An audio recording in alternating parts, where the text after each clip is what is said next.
আসসালামু আলাইকুম। হ্যালো বন্ধুরা, কেমন আছেন?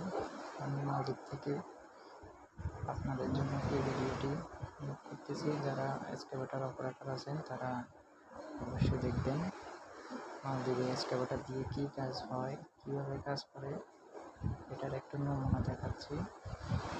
বাংলাদেশে যারা অপারেটর আছে তারা তো শুধু বালির কাজ, মাটির কাজ এগুলোই পায়।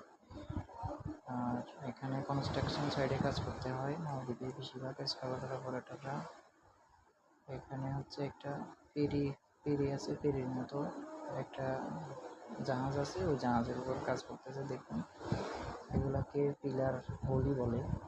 এগুলা একটার উপর একটা রেখে জয়েন দিতে হয়। এটা এক্সকাভেটর দিয়ে এখন উঠাবে, উঠাই আরেকটা হোলির উপর বা পিলারের উপর রাখবে। রেখে দিলে তখন ওয়েল্ডাররা ওয়েল্ডিং করবে।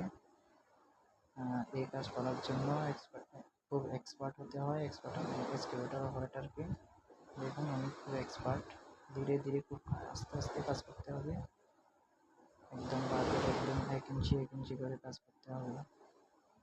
আর এসব কাজ অনেক এক্সপার্টরা বাংলাদেশ থেকে আসলেও প্রথম বুঝতে অনেক কষ্ট হয়।